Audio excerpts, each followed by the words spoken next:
ನೀನು ಮತ್ತು ಮತ್ತು ಬರುತ್ತಾ ಇದ್ದಿ, ಅದು ಮತ್ತು ಏರಿ ಬರುತ್ತಾ ಇದ್ದಿ. ಸಾಮಾನ್ಯ ಸುಗ್ರೀವ ನೀನಲ್ಲ, ನನ್ನ ತಮ್ಮ ಸುಗ್ರೀವ. ಮೂರ್ಖ ಅಂತ ತಿಳಿದುಕೊಂಡಿದ್ದೆ. ಮೂರ್ಖರಿಗೆ ಏನಾಗಬೇಕು ಅಷ್ಟನ್ನು ಮಾಡ್ತಾ ಇದ್ದೆ. ನನ್ನ ತಮ್ಮ ದುಷ್ಟ ಅರಿತಿದ್ದೆ. ದುಷ್ಟತನಕ್ಕೆ ಯಾವ ಮದ್ದನ್ನು ಯಾವ ಹೊತ್ತಿನಲ್ಲಿ ಹೇಗೆ ಅರಿಯಬೇಕು ಅದನ್ನು ನಾನು ಮಾಡಿದ್ದೆ. ಆದರೆ ಇಂದು ನೀವು ಮಾಡಿದಂತಹ ಆ ಕೃತ್ಯ ಧೂರ್ತತನದಿಂದ ಕೂಡಿದ್ದು ಎನ್ನುವುದನ್ನು ಅರ್ಥವಿಸಿಕೊಂಡದ್ದು. ನನ್ನಲ್ಲಿ ಪ್ರತಿ ಬಾರಿ ಬಂದಾಗಲೂ ಕೂಡ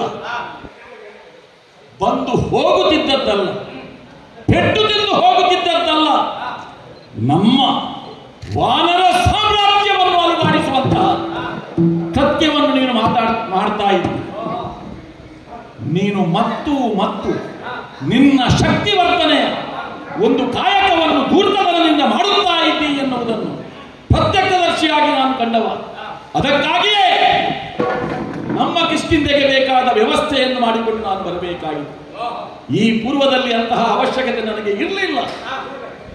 ನನ್ನ ಕಿಷ್ಕಿಂಧೆಯನ್ನು ಕಾಯ್ದುಕೊಳ್ಳುವುದಕ್ಕೆ ಮತ್ತೊಬ್ಬರನ್ನು ನೇಮಕ ಮಾಡಿ ಹೋಗುವಂತಹ ಅವಶ್ಯಕತೆ ನನಗೆ ಬಂದಿರಲಿಲ್ಲ. ಕುಮಾರನಂತಹ ಅಂಗದನನ್ನು ನಿಲ್ಲಿಸಿ ಬರುವುದಕ್ಕೆ ಕಾರಣ ನಿನ್ನೆ ಮೊನ್ನೆಯ ತನಕ ನಮ್ಮ ಜೊತೆಯಲ್ಲಿ ಇದ್ದಂತಹ ವಾನರರು ಇಂದು ನಿನ್ನ ಜೊತೆಯಲ್ಲಿ ಸೇರಿಕೊಂಡಿದ್ದಾರೆ. ನನ್ನ ಮನೆಗೆ ದೂರದಲ್ಲಿ ನಿಂತು ಕಲ್ಲು ಎಸೆಯುತ್ತಾ ಇದ್ದಾರೆ. ನನ್ನ ಜೊತೆಯಲ್ಲಿದ್ದವರು ನಿನ್ನ ಜೊತೆ ಸೇರಬೇಕಿದ್ರೆ ನಿನ್ನ ಧೂರ್ತತನವೇ ಕಾರಣವಾಗ್ತದೆ. ಅಂತಹ ಧೂರ್ತನಾದಂತಹ ನಿನ್ನನ್ನು ಇಷ್ಟರ ತನಕ ಬಿಟ್ಟದ್ದು ತಮ್ಮ ಎನ್ನುವಂತಹ ಪ್ರೀತಿಯಿಂದ.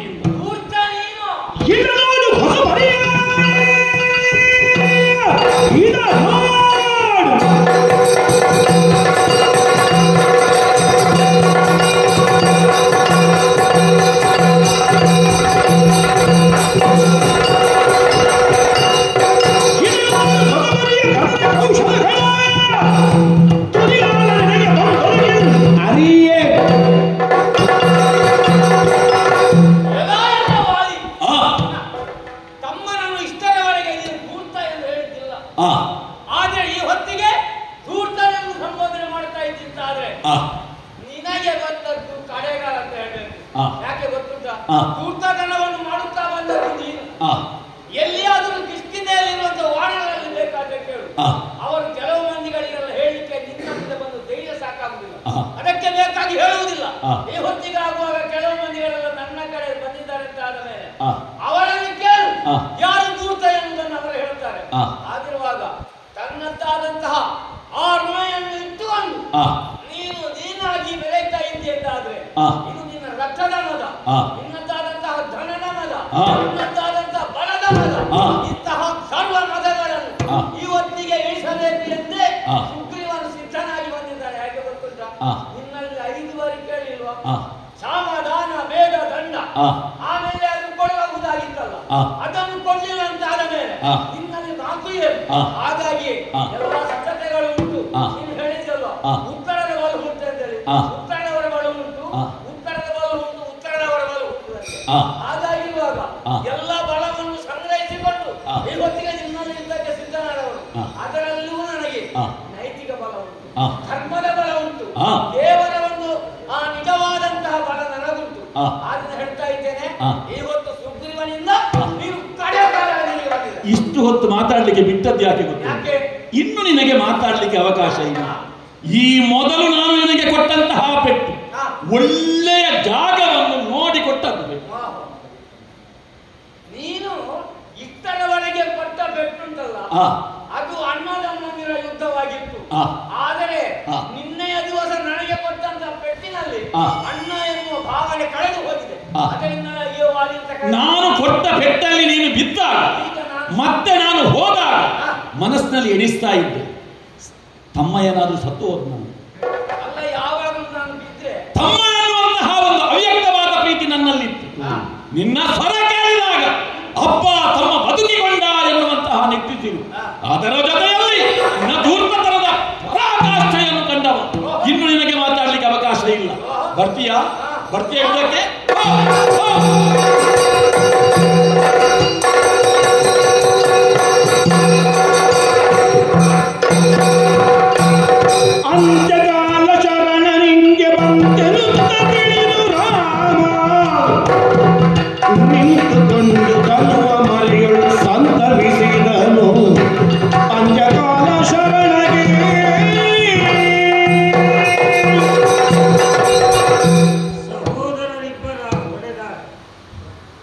ನೋಡುತ್ತಾ ಇದ್ದೇನೆ ಕೆಲವು ಹೊತ್ತಿನಿಂದ ಸುಗ್ರೀವನ ದೌರ್ಬಲ್ಯ, ವಾಲಿಯ ಪ್ರಬಲತ್ವ ಇದೆಲ್ಲವನ್ನು ಕಂಡಾಗ ವಾಲಿಯು ಶಿಕ್ಷಾರ್ಹ ಎಂಬುದು ಗೊತ್ತಾಗುತ್ತಾ ಇದೆ.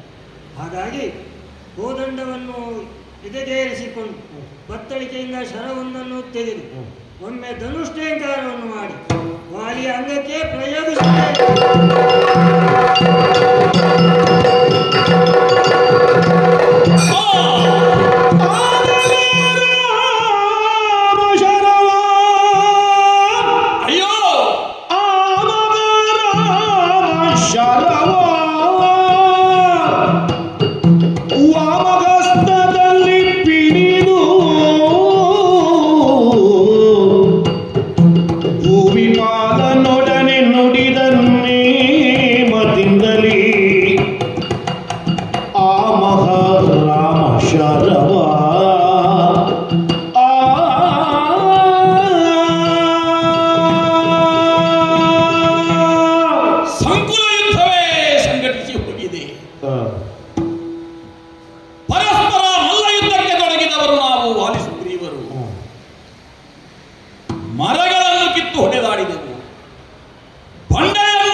ಎನ್ನುವ ಸ್ಥಿತಿಯಲ್ಲಿರುವಾಗ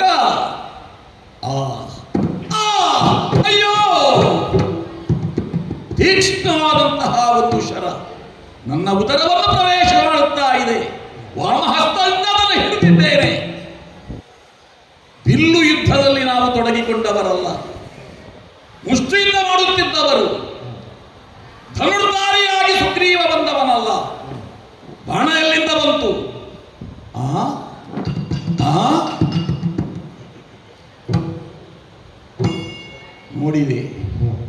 ನೋಡಿದೆ ಹಿಂಬದಿಯಿಂದ ಮರದ ಎಡೆಯಿಂದ ಒಬ್ಬ ವ್ಯಕ್ತಿ ಬರ್ತಾ ಇದ್ದಾನೆ. ಕಣ್ಣು ಮಯಮಯವಾಗುತ್ತಾ ಇದೆ. ಕಣ್ಣರಳಿಸಿ ನೋಡ್ತೇನೆ. ನಿನ್ನೆ ಅಂಗದ ಹೇಳಿದ ಮಾತು, ನನ್ನ ಮಡದಿಯಾದಂತಹ ತಾರೆ ಹೇಳಿದಂತಹ ಮಾತು ನೆನಪಿಗೆ ಬರ್ತಾ ಇದೆ. ಓಹೋ, ಅವನೆಯೋ ಇವನು. ಇವನಲ್ಲಿ ಸ್ವಲ್ಪ ಮಾತನಾಡಬೇಕು. ಜಾಣನಗುದಗುದೋ ಸಂಕರಕತಿ ತ್ರಾಣನಗುದಗುದೋ ಸಂಕರಕತಿ ತ್ರಾಣನಗುದಗುದೋ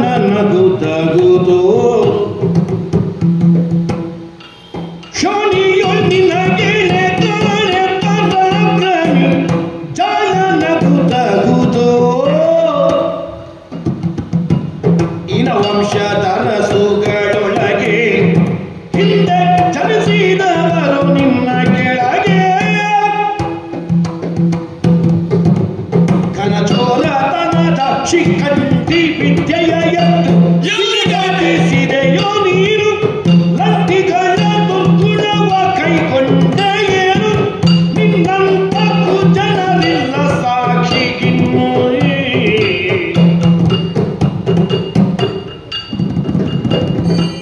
ಜಾಣನಗುದಗುದೋ ಸಂಗರಕ್ಕೆ ಪ್ರವೀಣನಗುದಗುದೋ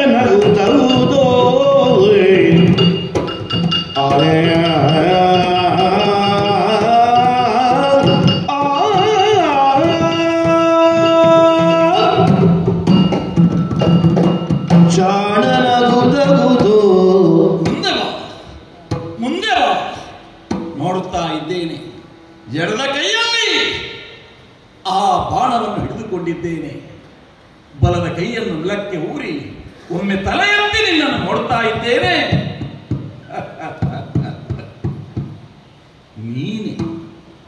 ನೀನೆಯೋ? ವಾನರವೀರರ ಮಧ್ಯೆ ಯುದ್ಧ ನಡೆಯುತ್ತಾ ಇತ್ತು.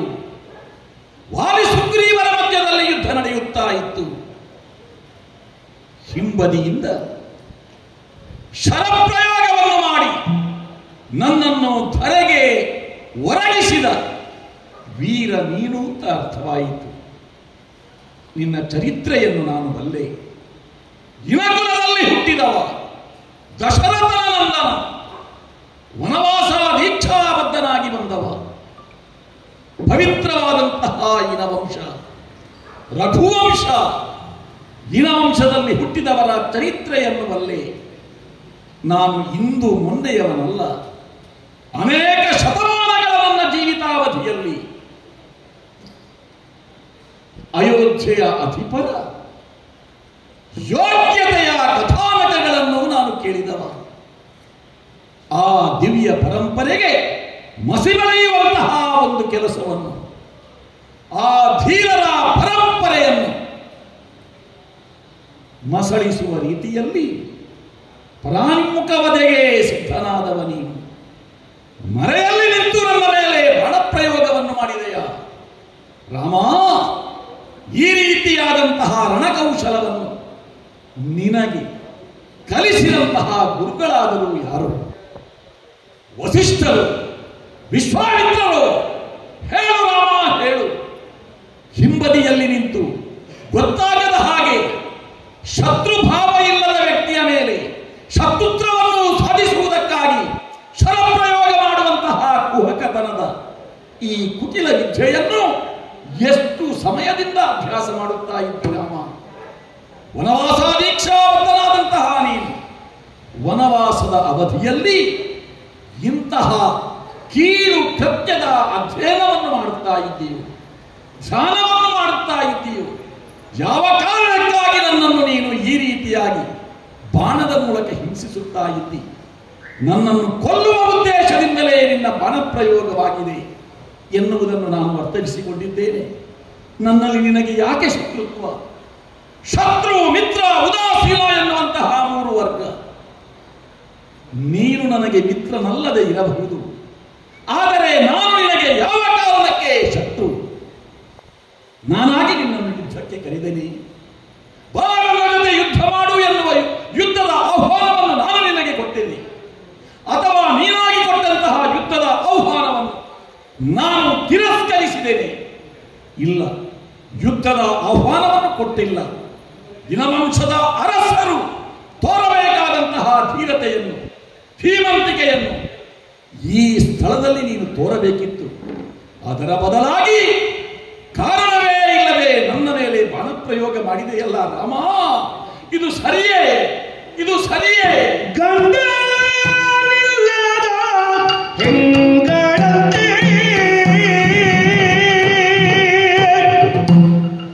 ನಾಚಿಕೊಂಡು ನೀ ಮರೆಯಲ್ಲಿ ನಿಂತೆ. ಗಂಡನಿಲ್ಲದ ಹೆಂಗಳಂತೆ ನಾಚಿಕೊಂಡು ನೀ ಮರೆಯಲ್ಲಿ ನಿಂತೆ. ಹೆಂಡತಿಗಾಗಿ ಕಂಡವರ ಮಾತಿನ ಮೇಲೆ, ಹೆಂಡತಿಗಾಗಿ ಕಂಡವರ ಮಾತಿನ ಮೇಲೆ ಪಟಾಟಗಳ ಮಾಡಿದೆ. ಹಸ್ತದಲ್ಲಿ ಬಿಲ್ಕೊಂಡಿದ್ದು ಬಾಣವ ಕೂಡಿದೆ. ಜೋಡಾಗಿದ್ದ ಕಣ್ಣು ಸತನ ನೋಡಿದೆ. ರಾಘವ ಜಾಣನಗುತ್ತಗುತ್ತೋ ರಾಮ.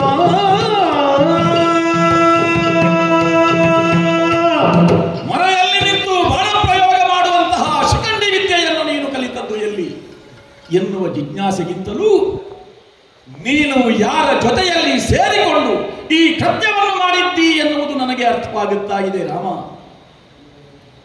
ಸುಗ್ರೀವನ ಪಕ್ಷವನ್ನು ಹಿಡಿದುಕೊಂಡು ನೀನು ಬಂದೆ. ಸುಗ್ರೀವನ ಮಿತ್ರತ್ವವನ್ನು ನೀನು ಸಾಧಿಸಿದ್ದಿ ಎನ್ನುವುದನ್ನು ನಾನೂ ಬಲ್ಲೆ. ನಿನ್ನ ಮಿತ್ರನಿಗಾಗಿ ನನ್ನನ್ನು ಶತ್ರು ಎನ್ನುವುದಾಗಿ ಪರಿಗ್ರಹಿಸಿ ನನ್ನ ಮೇಲೆ ನಿನ್ನ ಬಾಣಪ್ರಯೋಗ.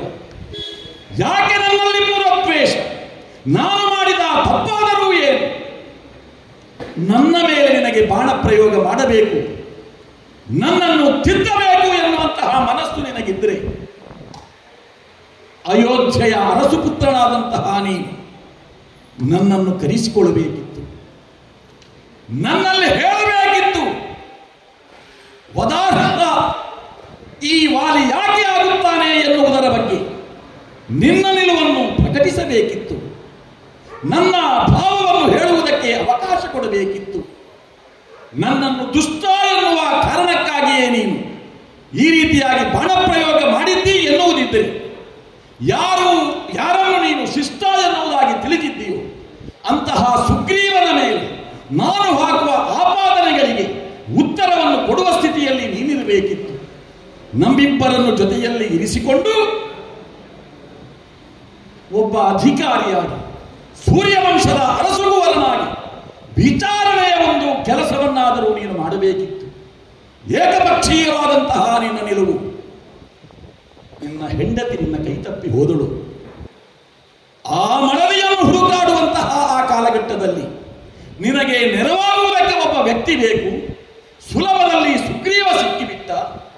ಅವನ ಸ್ನೇಹತ್ವವನ್ನು ಸಂಪಾದಿಸಿಕೊಂಡು ನಿನ್ನ ಕಾರ್ಯ ಸಾಧನೆಯನ್ನು ಮಾಡುವುದಕ್ಕಾಗಿ ಇಂತಹ ಕುಕೃತ್ಯಕ್ಕೆ ನೀನು ಮನ ಮಾಡಿದೆಯಾ ರಾಮ? ಇದರ ಅವಶ್ಯಕತೆ ಇತ್ತೇ? ನಿನ್ನ ಸೀತೆಯನ್ನು ಅಪಹರಿಸಿದವ ಯಾರು ಎನ್ನುವುದನ್ನು ನೀನು ಬಲ್ಲೆ. ಈ ವಿಚಾರವನ್ನು ಸುಗ್ರೀವನಲ್ಲಿ ಹೇಳುವ ಬದಲು ಮಡದಿಯನ್ನು ಮರುಸಂಪಾದನೆ ಮಾಡುವಂತಹ ಕಾಯಕದಲ್ಲಿ ಸುಗ್ರೀವನಿಗಿಂತಲೂ ಬಲಶಾಲಿಯಾದಂತಹ ಯೋಗ್ಯತಾವಂತನಾದಂತಹ ಈ ವಾಲಿಯಲ್ಲಿ ನಿನ್ನ ಮನದ ಅಭೀಷ್ಟವನ್ನು ನೀನು ಮುಂದಿರಿಸಿ, ವಾಲಿ, ನನ್ನ ಪತ್ನಿ ಸೀತೆಯ ಅಪಹರಣವಾಗಿದೆ, ಈ ದೂರನ್ನು ನನ್ನಲ್ಲಿರಿಸಿ, ನನ್ನಲ್ಲಿ ನೀನು ಸಹಾಯವನ್ನು ಯಾಚಿಸಿ, ನನ್ನಲ್ಲಿ ಮಿತ್ರತ್ವವನ್ನು ನೀನು ಸಾಧಿಸುತ್ತಿದ್ರೆ ಅಗತ್ಯ ಇತ್ತೇ? ಸುಗ್ರೀವ ಅಗತ್ಯ ಇತ್ತೇ? ಕೇವಲ ನನ್ನ ಬಾಲವನ್ನು ಕಳುಹಿಸಿ ಕಾರ್ಯ ಸಾಧನೆಯನ್ನು ನಾನು ಮಾಡಿಸುತ್ತಿದ್ದೆ.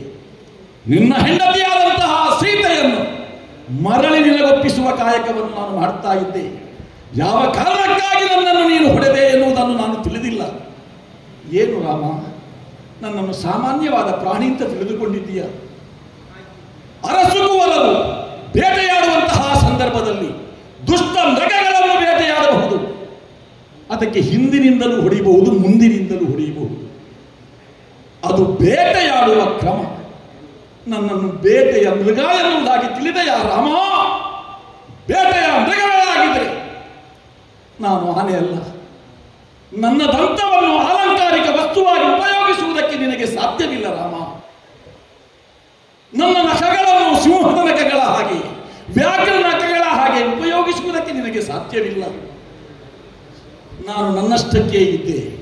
ನನ್ನ ಮೇಲೆ ಬಾಣಪ್ರಯೋಗ ಮಾಡಿದೆ. ಸಾಮಾನ್ಯವಾದಂತಹ ಒಂದು ಹುಲ್ಲೆ, ಜಿಂಕೆಯನ್ನು ಕೊಂದರೆ ಅದರ ಚರ್ಮ ಉಪಯೋಗಕ್ಕೆ ಬರ್ತದೆ. ಈ ವಾನರನ ಚರ್ಮವನ್ನು ಯಾವ ರೀತಿಯಲ್ಲಿ ನೀನು ಸುತ್ತಿಕೊಳ್ಳುತ್ತೀರಾಮ? ಸೀತೆಯನ್ನು ಹುಡುಕುತ್ತಾ ಹೊರಟಾಗ ನಿನಗೆ ಆಯಾಸ ಆಗಿರಬಹುದು. ಗಾಳಿ ಬೀಸುವುದಕ್ಕೊಂದು ಸೊತ್ತು ಬೇಕಿತ್ತು. ಚಮರಿ ಮೃಗದ ಬಾಲ ಏನಾದರೂ ಆಗಿರ್ತಿದ್ರೆ ಅದನ್ನು ಕತ್ತರಿಸಿ ನಿನ್ನ ಆ ತ್ರಿಷೆಯನ್ನು, ಆ ಆಯಾಸವನ್ನು ಬೀಸಣಿಗೆಯ ಹಾಗೆ ಅದನ್ನು ಉಪಯೋಗಿಸಿ ಕಡಿಮೆ ಮಾಡಬಹುದಿತ್ತು ರಾಮ. ಈ ವಾನರನ ಬಾಲವನ್ನು ಕತ್ತರಿಸಿ ಯಾರು ಮಾಡ್ತಿ? ನನ್ನ ಮಾಂಸವು ತಿನ್ನುವುದಕ್ಕೆ ಯೋಗ್ಯವಲ್ಲ. ತಿಂತೀಯ? ಬಾ, ತಿನ್ನು ತಿನ್ನು ತಿನ್ನು. ನನ್ನ ಲೇಸಾಗಿತಯ್ಯ ನಿನ್ನಂಗ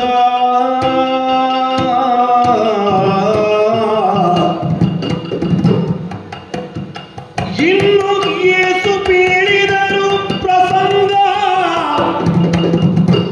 ಇನ್ನು ಏಸು ಬೀಳಿದರು ಪ್ರಸಂಗ, ಮೋಸದೋಳೆನ್ನ ತರಿದೆ ನಿನಗದರಿಂದ,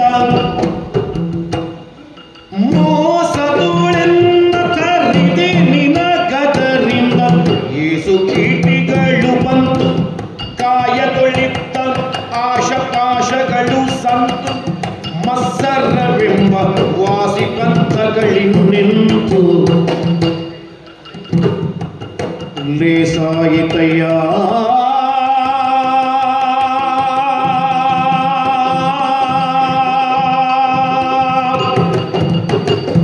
ನಿನ್ನಂಗ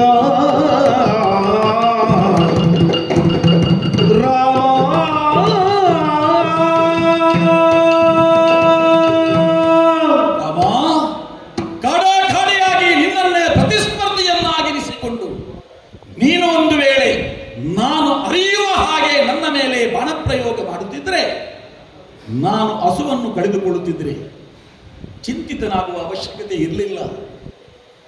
ಅದನ್ನು ವೀರ ಸ್ವರ್ಗ ಎನ್ನುವುದಾಗಿ ಪರಿಗ್ರಹಣ ಮಾಡುತ್ತಿದ್ದೆ.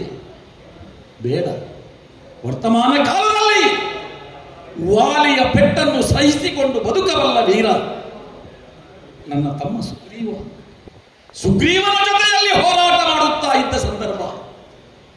ಸುಗ್ರೀವನೇ ನನ್ನನ್ನು ಕೊಲ್ಲುತ್ತಿದ್ದರೆ ಅಥವಾ ಈ ಸ್ಥಿತಿಗೆ ಅವನೇ ನನ್ನನ್ನು ತಳ್ಳುತ್ತಿದ್ದರೆ ಸಂತೃಪ್ತ ಭಾವದಿಂದ ನನ್ನ ಹಸುವನ್ನು ನೀಗುವುದಕ್ಕೆ ನಾನು ಸನ್ನದ್ಧನಾಗುತ್ತಿದ್ದೆ.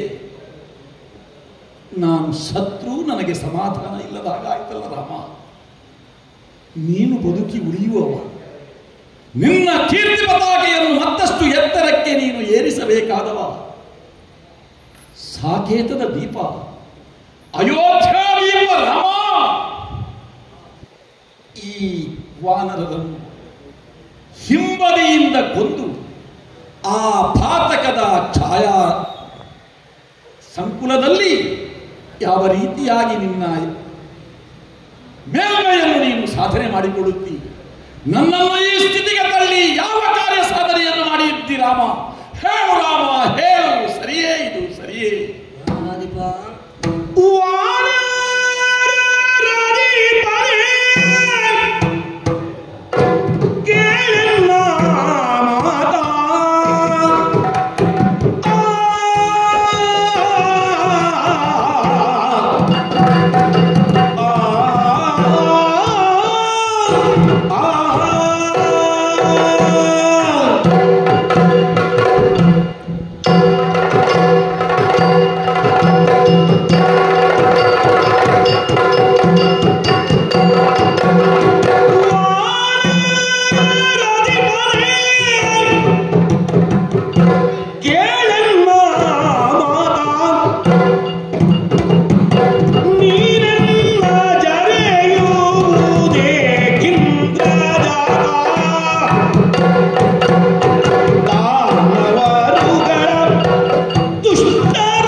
ಯಾಕಂದರೆ ಈ ವಸುಂಧರೆಯಲ್ಲಿ ಕ್ಷತ್ರಿಯನಾಗಿ ಹುಟ್ಟಿ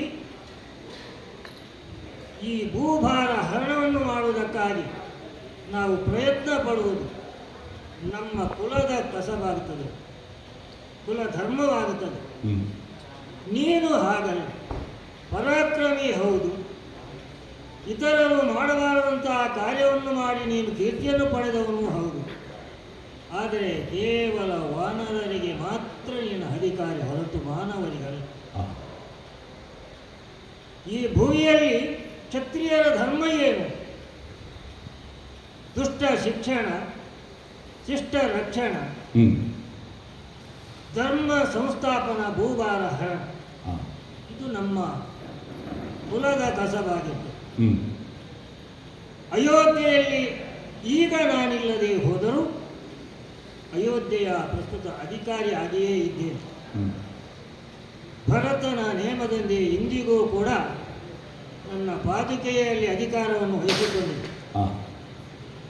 ಹಾಗಾಗಿ ದುಷ್ಟರನ್ನು ಶಿಕ್ಷಿಸುವಂಥ ಅಧಿಕಾರವನ್ನು ನಾನು ಹೊಂದಿದ್ದೆ. ಇನ್ನು ನಿನ್ನಲ್ಲಿರುವಂತಹ ದೌಷ್ಟ್ಯ ಏನು ಎಂಬುದನ್ನು ಹೇಳಬೇಕಿದ್ರೆ ನಮ್ಮ ಸನಾತನ ಧರ್ಮವು ಏನು ಹೇಳುತ್ತಾ ಇದೆ? ಮಾತಾಪಿತರೇ ನಮಗೆ ದೇವರು, ಅವರಿಗಿಂತ ಮಿಗಿಲಾದ ದೇವರು ಯಾರೂ ಇಲ್ಲ. ಇದ್ರೂ ಅದು ಮತ್ತೆ ಮಾತಾಪಿತರಿಗಿಂತ ನಂತರ. ನೀನು ಯಾರ ಮಗ? ಯೋಚನೆ ಮಾಡಿ ನೋಡು. ಇಂದ್ರ ಸಂಜಾತ. ಮೂರು ಲೋಕದಲ್ಲಿಯೂ ಕೂಡ ಧರ್ಮವನ್ನು ಉಳಿಸುವುದಕ್ಕೆ ಪ್ರಯತ್ನ ಪಡುವವ ದೇವೇಂದ್ರ. ಆ ಧರ್ಮದ ಆಧಾರದಿಂದಲೇ ಭೂಮಿಯು ನಿಂತಿದೆ ಎಂಬುದಾಗಿ ಹೇಳ್ತಾರೆ. ಈ ಭೂಮಿಯಲ್ಲಿ ಬೆಳಗಬೇಕಿದ್ರೆ, ಬೆಳೆಯಬೇಕಿದ್ರೆ, ಸಂಪತ್ತು ಹೆಚ್ಚಬೇಕಿದ್ರೆ ಅದು ದೇವೇಂದ್ರನ ಅನುಗ್ರಹ ಬೇಕಾಗುತ್ತದೆ. ಅಂತ ದೇವೇಂದ್ರನಿಗೆ ಹುಟ್ಟಿದಂತಹ ನೀನು ಪರಾಕ್ರಮಿಯಾಗಿ ನಿನ್ನ ಅಂಗಗಳಲ್ಲಿ ಒಂದೇ ಒಂದು ಕಲೆಯೂ ಇಲ್ಲದಿರುವಂತಹ ಈ ವರ್ತಮಾನ ಕಾಲದಲ್ಲಿ ನಿನ್ನ ತಂದೆಗೆ ವಿರೋಧಿಯಾದ. ಕೇವಲ ವಿರೋಧಿ ಮಾತ್ರವಲ್ಲ, ತಂದೆಯ ಸ್ವಾತಂತ್ರ್ಯವನ್ನೇ ಕಸಿದು ತನ್ನ ಮನೆಯಲ್ಲಿ ಆಳಾಗಿ ನೇಮಿಸಿಕೊಂಡಂತ ಒಬ್ಬ ರಾವಣನ ಮೈತ್ರಿಯನ್ನು ಮಾಡಿಕೊಂಡಿದ್ದ.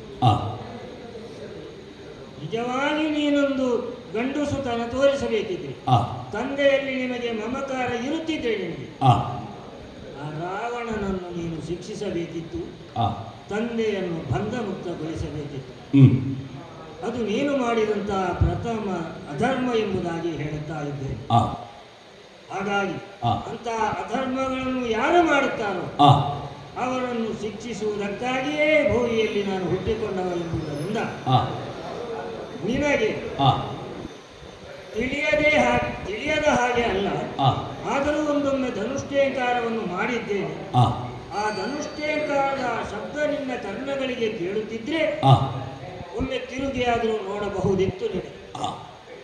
ಹಾಗೆ ನೋಡುತ್ತಿ ಎಂಬ ಭಾವನೆಯಿಂದಲೇ ಆ ಧನುಷ್ಟೇಂಕಾರವನ್ನು ನಾನು ಮಾಡಿದ. ಆದರೆ ನೀನು ತಮ್ಮನನ್ನು ಹೊಡೆಯುವುದಕ್ಕೇ ನೀನು ಪ್ರಯತ್ನ ಪಡುತ್ತಾ ಇದ್ದಿ, ಹೊಡೆಯುತ್ತಾ ಇದ್ದಿ ಹೊರತು ಹಿಂತಿರುಗಿ ನೋಡಲಿಲ್ಲ. ಅದು ನನಗೆ ಮನದಟ್ಟಾಯಿತು. ಯಾಕೆ ನೀನು ಶಿಕ್ಷಾರ್ಹ ಹೌದು ಎಂಬುದಾಗಿ ನಾನು ತೀರ್ಮಾನ ಮಾಡಿಕೊಂಡೆ. ಕೇವಲ ಅದೇ ಒಂದು ದೃಷ್ಟಾಂತ ಅಲ್ಲ, ಅದಕ್ಕಿಂತಲೂ ಮೊದಲು ಒಂದು ಯುದ್ಧ ನನ್ನ ಕಣ್ಣೆದುರಿನಲ್ಲಿ ನಿಮ್ಮಲ್ಲಿ ನಡೆದಿದೆ. ಆವಾಗ ದುರ್ಬಲನಾದಂತಹ ಸುಗ್ರೀವ ಹೇಗೆ, ಪ್ರಬಲನಾದಂತಹ ವಾಲಿ ಹೇಗೆ, ಸಹೋದರತ್ವ ಯಾವ ರೀತಿಯಲ್ಲಿ ಉಂಟು, ಸಹೋದರನನ್ನು ಉಳಿಸುವಂತಹ ಒಂದು ಆಸೆ ಇವರಿಗೆ ಉಂಟೆ ಎಂಬುದನ್ನೆಲ್ಲ ಚೆನ್ನಾಗಿ ನಾನು ಪರಾಮರ್ಶಿಸಿ ಆ ಮೊದಲಿನ ಯುದ್ಧಕ್ಕೆ ಏನೂ ನಾನು ನಿನ್ನನ್ನು ನೋಯಿಸದೆ ಎರಡನೇ ಯುದ್ಧದಲ್ಲಿ ಇನ್ನೇನು ನಿನ್ನನ್ನು ವಧಿಸಬಹುದು.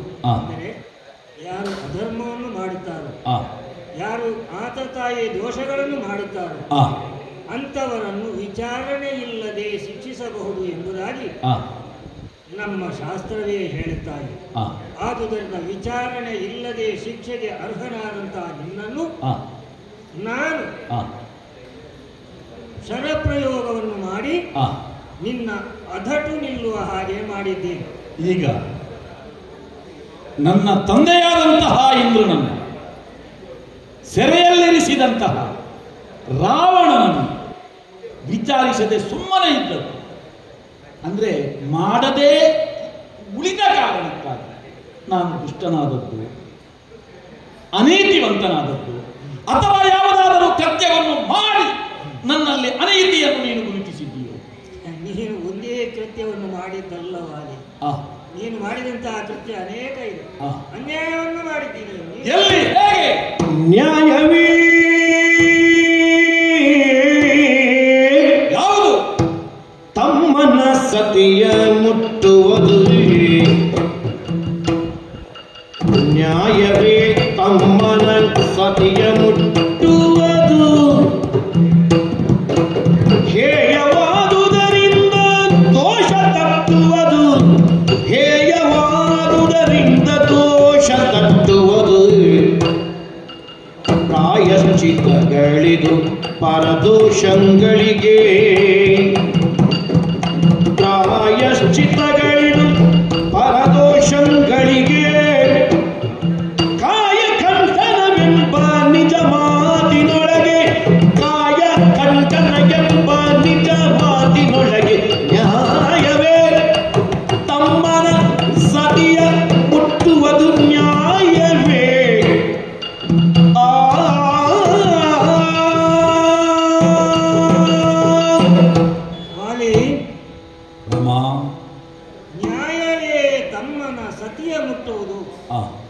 ಇಲ್ಲಿ ಪ್ರಶ್ನೆ ಕೇಳಬಹುದಾದಂಥ ಒಂದು ಕಾರ್ಯವನ್ನು ನೀನು ಮಾಡಿದ್ದು.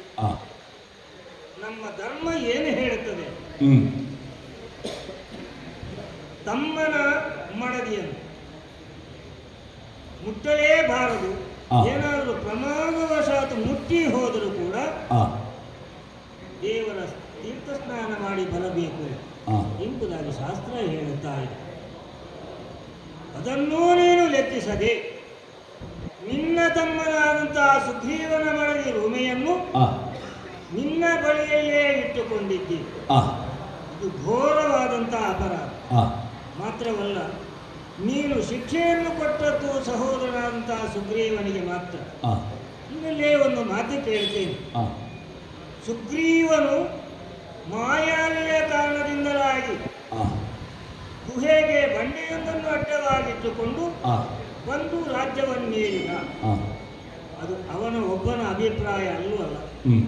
ಅವನಿಗಿಂತಲೂ ಹಿರಿಯವರು, ನಿನಗಿಂತಲೂ ಹಿರಿಯವರಾದಂತಹ ನಿಮ್ಮಲ್ಲಿಯೇ ಇದ್ರು ಮಂತ್ರಿ ಮಾಡಲಿಕ್ಕೆ ಜಾಂಬವಂತರಂತೆ. ಅವರೆಲ್ಲ ಅವನನ್ನು ಪ್ರೇರೇಪಿಸಿ ಕಿಷ್ಕಿಂದೆ ಅರಾಜಕತೆ ಹೊಂದಬಾರದು, ನೀನು ಯುವರಾಜ ಮುಂದೆ ಅಧಿಕಾರಿ ಆಗಬೇಕೆಂಬುದಾಗಿ ಅವರ ಉನ್ನತದಿಂದ ಅಧಿಕಾರವನ್ನು ಪಡೆದರು. ಹಾಗಿರುವಾಗ ಅವನ ಅಭಿಪ್ರಾಯವೇ ಅಲ್ಲದಿರುವಾಗ ಆ ವಿಚಾರಣೆಯನ್ನು ನೀನು ಮಾಡದೆ, ಯಾರು ಪ್ರೇರೇಪಿಸಿದ್ದಾರೆ ಅವರಿಗೆ ಯಾವ ಶಿಕ್ಷೆಯನ್ನು ಕೊಡದೆ ಸುಗ್ರೀವನನ್ನೇ ದಂಡಿಸಿದ್ದಿ ಎಂದಾದರೆ ಅದು ಘೋರತರವಾದಂತಹ ಅಪರಾಧ ಆಗುತ್ತದೆ. ಹಾಗಾಗಿ ಅವನ ಸತಿಯಾದಂತಹ ರುಮೆಯನ್ನು ನೀನು ಬಳಿಯಲ್ಲಿ ಇರಿಸಿಕೊಂಡದ್ದು ಇದು ಅಕ್ಷಮ್ಯ ಅಪರಾಧ. ಇದಕ್ಕೆ ಕ್ಷಮೆಯೇ ಇಲ್ಲ ಅಂತ ಅಪರಾಧವನ್ನು ನೀನು ಮಾಡಿದ್ದು. ಆ ಅಪರಾಧ ಮಾಡಿದ ಕಾರಣ ನಿನಗೆ ಶಿಕ್ಷೆಯನ್ನು ಕೊಡಬಹುದು ಎಂಬುದಾಗಿ ತೀರ್ಮಾನ ಮಾಡಿದ್ದೀನಿ. ನೀನು ಮಾತನಾಡುವಾಗ ಒಂದು ಮಾತು ಹೇಳಿದ್ದಿ ನನ್ನಲ್ಲಿ. ಮುಖಕ್ಕೆ ಸೆರಗನ್ನು ಹಾಕಿ ಹೆಂಗಳೆಯರು ಗಂಡುಸರನ್ನು ನೋಡುವುದಕ್ಕೆ ಬರುವುದಿಲ್ಲ, ವಿಧವೆಯರು. ಆ ರೀತಿಯಾದಂತಹ ಒಂದು ಘೋರ ಕೃತ್ಯವನ್ನು ನೀನು ಮಾಡಿದ್ದಿ ಎಂಬುದಾಗಿ ಹೇಳಿದ್ದೆ. ಅಯ್ಯ, ನಿನ್ನ ವಿಚಾರ ಕೇವಲ ಸುಗ್ರೀವನಿಂದ ಮಾತ್ರ ಅಲ್ಲ, ಅದಕ್ಕಿಂತಲೂ ಮೊದಲೇ ನಾನು ತಿಳಿದುಕೊಂಡಿದ್ದೇನೆ ಹಲವು ಮುತ್ಸದ್ದಿಗಳಿಂದ. ಹಾಗಾಗಿ ನಿನ್ನನ್ನು ಯಾರು ಎದುರಿಸುತ್ತಾರೋ ಅವರ ಅರ್ಧ ಶಕ್ತಿ ಅದು ವಾಲಿಗೆ, ಅಂದರೆ ಎದುರಾಳಿ ಆದಂಥವನಿಗೆ ವಾಲಿಗೆ ಹೋಗುತ್ತದೆ ಎಂಬ ವಿಚಾರವನ್ನು ನಾನು ಮೊದಲೇ ತಿಳಿದಿದ್ದೇನೆ. ಒಂದು ಯೋಚನೆಯನ್ನು ಚೆನ್ನಾಗಿ ಮಾಡು. ಈ ಪ್ರಪಂಚದಲ್ಲಿ ಧರ್ಮವನ್ನು ಉಳಿಸುವುದಕ್ಕಾಗಿ ಹುಟ್ಟಿಕೊಂಡು ಬಂದಂತ ಕ್ಷತ್ರಿಯ ಕುಮಾರ ರಾಮ ಇದುವರೆಗೆ ತಿಳಿದೋ ತಿಳಿಯದೆಯೋ ಯಾವ ಅಧರ್ಮ ಕಾರ್ಯವನ್ನು ಮಾಡಿದವನಲ್ಲ. ಆದರೆ ನೀನು ತಿಳಿದು ಅಧರ್ಮ ಕಾರ್ಯವನ್ನು ಮಾಡಿ ಅಧರ್ಮಿಯಾಗಿದ್ದಿ, ದುಷ್ಟನಾಗಿದ್ದಿ. ನನ್ನ ಶಕ್ತಿ ಅರ್ಧಲ್ಲ, ಪೂರ್ಣವೇ ಹೋಗಲಿ. ಆದರೆ ಹೋಗುವುದು ಎಲ್ಲಿ ಅಂತ ನಾವು ಸ್ವಲ್ಪ ಆಲೋಚನೆ ಮಾಡಬೇಕಾಗ್ತದೆ. ನಿನ್ನಂತಹ ದುಷ್ಕಾರ್ಯಗಳನ್ನು ಮಾಡಿದಂತವನಿಗೆ ಈ ರಾಮನ ಶಕ್ತಿ ಹೋಗಬೇಕು. ಅದಕ್ಕೆ ಮರೆಯಲ್ಲಿ ನಿಂತು ನಿನ್ನನ್ನು ಹೊಡೆದರು. ರಾಮನ ಶಕ್ತಿ ಯಾವತ್ತೂ ದುಷ್ಕಾರ್ಯಕ್ಕೆ ಹೋಗುವುದಿಲ್ಲ, ಅದು ಕೆಟ್ಟ ಕಾರ್ಯವನ್ನು ಮಾಡುವುದಿಲ್ಲ, ಧರ್ಮ ಕಾರ್ಯವನ್ನೇ ಮಾಡುತ್ತದೆ. ಹಾಗಾಗಿ ನಿನ್ನ ಮುಂದೆ ನಾನು ಬರಲಿಲ್ಲ. ಇನ್ನೂ ಒಂದು ವಿಚಾರ, ತಮ್ಮನ ಸತಿಯನ್ನು ನೀನು ಬಳಿಯಲ್ಲಿ ಇರಿಸಿಕೊಂಡ ಕಾರಣ ಘೋರವಾದಂತಹ ತಪ್ಪಿಗೆ, ಅಂದರೆ ದೋಷಕ್ಕೆ ನೀನು ಒಳಗಾಗಿದ್ದಿ. ಆ ದೋಷದಿಂದಲೇ ನಿನಗೆ ಈ ರೀತಿಯಾದಂತಹ ಶಿಕ್ಷೆ ಕೊಡಬೇಕು. ಪಾಪಿ ಪಾಪೇನ ಹನ್ಯತೆ ಎಂಬ ಯಾರು ಪಾಪವನ್ನು ಮಾಡುತ್ತಾರೋ ಅವನು ಮಾಡಿದಂತಹ ಪಾಪವೇ ಅವನಿಗೆ ಶಿಕ್ಷೆಯನ್ನು ಕೊಡುತ್ತದೆ ಎಂಬುದು ಇದರ ನಿರ್ಣಯ. ಹಾಗಾಗಿ ನೀನೀಗ ವಾಮ ಭಾಗದಲ್ಲಿ ಹುಡುಕಿಕೊಂಡಂತಹ ಶರವನ್ನು ವಾಮ ಹಸ್ತದಲ್ಲಿ ಹಿಡಿದು ಮುಂದೆ ಹೋಗಬಾರದು ಎನ್ನುವುದಾಗಿ ನಾನು ಹೇಳಿದ್ದೇನೆ. ಹೋಗುವುದಿಲ್ಲ, ನೀನು ಹಿಡಿದ ಕಾರಣ ಹೋಗುವುದಿಲ್ಲ. ಹಿಂದೆ ಸೆಳೆಯುವುದಕ್ಕೆ ಪ್ರಯತ್ನಿಸ್ತಾ ಇದ್ದೇನೆ, ಇಲ್ಲ ಬರುವುದಿಲ್ಲ. ಕಾರಣ ಏನು? ನಾನು ನಿನ್ನನ್ನು ಕೊಲ್ಲಬೇಕೆಂಬುದಾಗಿಯೇ ಹೂಡುವುದಿದ್ರೆ ಆ ಶರ ತಾಗಿದ ಮೇಲೆ ಇಷ್ಟು ಮಾತನಾಡುವುದಕ್ಕೂ ನಿನಗೆ ಅವಕಾಶ ಇರುತ್ತಿರಲಿಲ್ಲ, ಆ ಶಕ್ತಿಯೂ ಬರುತ್ತಿರಲಿಲ್ಲ, ಉಳಿಯುತ್ತಿರಲಿಲ್ಲ. ಆದರೆ ನಾನು ಪ್ರಯೋಗಿಸಿದ್ದು ಹೇಳಿ ಕೊಲ್ಲುವುದಕ್ಕಾಗಿ ಮತ್ತೆ ಬದುಕಬೇಕೆಂಬ ಆಸೆ ಉಂಟಾ? ಮುಂದಿನ್ನು ಬದುಕಬೇಕೆಂಬ ಆಸೆಯುಂಟೆ ನಿನಗೆ, ಹಿಂದೆ ಬಾಣದು ನೋಯದಂತೆ ಒಂದೇ ಬುದ್ಧಿಯೋಳೆಲ್ಲ ಸತ್ಯವ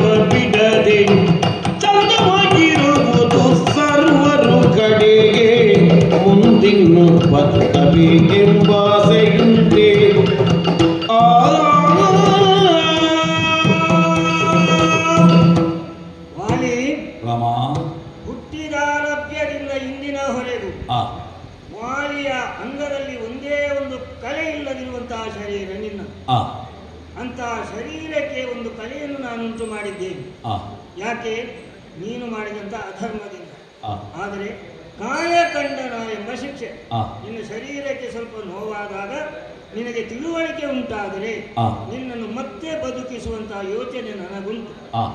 ಈಗ ಆ ಶರ ನಿನ್ನ ಹಿಡಿತದಿಂದ ಹಿಡಿದದ್ದಲ್ಲ, ನನ್ನ ಸಂಕಲ್ಪದಿಂದ ಅಲ್ಲಿಯೇ ನಿಂತುಕೊಂಡಿದೆ. ಹಾಗಾಗಿ ಹೇಳುತ್ತಾ ಇದ್ದೀನಿ, ಮುಂದೆ ನಿನಗೆ ಬದುಕಬೇಕೆಂಬಂತ ಆಸೆ ಇದ್ರೆ ಅದು ಹೇಗೆ ಬದುಕು? ಹಿಂದೊಂದು ಕಾಲದಲ್ಲಿ ವಾಲಿ ಸುಗ್ರೀವರಾದಂತಹ ನೀವು ಯಾವ ರೀತಿಯಲ್ಲಿ ಅನ್ಯೋನ್ಯರಾಗಿ ಹಾಲು ನೀರು ಎರಕವಾದ ಹಾಗೆ ಇದ್ದೀರೋ ಅದೇ ರೀತಿಯಲ್ಲಿ ಮುಂದೆ ನೀನು ಬದುಕಬೇಕೆಂಬಂತ ಆಸೆ ಇದ್ರೆ ನಾನು ಪ್ರಯೋಗಿಸಿದಂತಹ ಶರವನ್ನು ನಿನಗೆ ಎಲ್ಲಿನಿತು ನೋವಾಗದಂತೆ, ನಿನ್ನ ಅಂಗದಲ್ಲಿ ಒಂದಿತು ಕಳೆ ಉಳಿಯದ ಹಾಗೆ ಆ ಬಾಣವನ್ನು ಹಿಂದೆ ಕರೆಯುತ್ತೀನಿ. ರಾಮ, ಕರುಣವಿದ್ದರೆ ಸಾಕು, ನಿನ್ನ ಪಾದದ ಕರುಣವಿದ್ದರೆ ಸಾಕು, ಪರಿಪೂರ್ಣವಾಗಿ ಪಾಲಿಸಿಕೊಳ್ಳಬೇಕೆಂಬ ಕರುಣವಿದ್ದರೆ ಸಾಕು. 3 ದಿನದ ಸಂಸಾರ ಶಾಶ್ವತವಲ್ಲ, ಘೋರ ಪಾಪಗಳ ಸಂಸಾರ ಮಾಡುವುದೊಂದು. ಕರುಣವಿದ್ದರೆ ಸಾಕು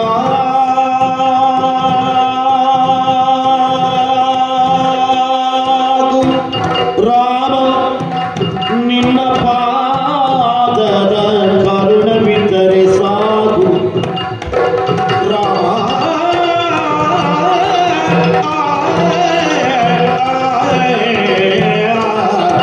ಶ್ರೀರಾಮ